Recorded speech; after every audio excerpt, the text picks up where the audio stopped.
মনে করেন শিক্ষার্থীরা যে তো তখন বলেন নাই যে খারাপ রাজনীতি চায় না, ভালো রাজনীতি থাকুক, ছাত্রলীগ চলে যাক, ছাত্র শিবির থাকুক, ছাত্র দল থাকুক। গণহারে বলা হলো ছাত্র রাজনীতিই চায় না, আপনারাও বললেন যে ঠিক আছে শিক্ষার্থীরা খুব ভালো কথা বলছেন।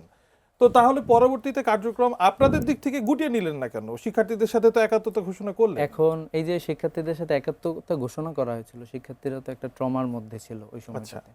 এবং এর পরবর্তীতে কিন্তু আমরা দেখতে পাই যে যখন জুলাই অভ্যুত্থান ঘটে এবং ঘটার পরে সবাই কিন্তু টিএসসিতে মিলিত হয়েছিল। জুলাই অভ্যুত্থান মানে শেষ হওয়ার পরে আমরা সবাই মিলিত হয়েছিলাম। আমরা একটি সুন্দর রাজনৈতিক ক্যাম্পাসে যে ফরম্যাট, সকল ছাত্র ক্যাম্পাসে একটি সংগঠনগুলো সুন্দর রাজনীতি পরিচালনা করছিল, মানে সাধারণ তৎকালীন শিক্ষার্থীরা তো যারা আপনাদেরকে ডেকেছিলেন।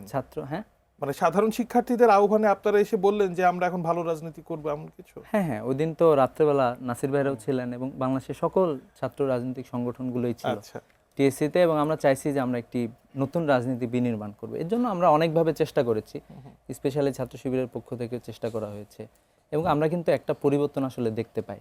আমরা কিন্তু অনেক সময় আমরা শুধুমাত্র নিজেদের ক্রেডিট নিয়ে অন্যকে ক্রেডিট দিতে আমরা অনেক সময় ইতস্তত বোধ করি। এটা আসলে আলটিমেটলি দেখেন বাংলাদেশে তো এখন পর্যন্ত ওই যে গেস্টরুম গণরুম বন্ধ হয়েছে, এখন পর্যন্ত কিন্তু বাংলাদেশে আর কোথাও গেস্টরুম গণরুম চালু হয় না। এটা হচ্ছে ছাত্র রাজনীতির একটা সৌন্দর্য।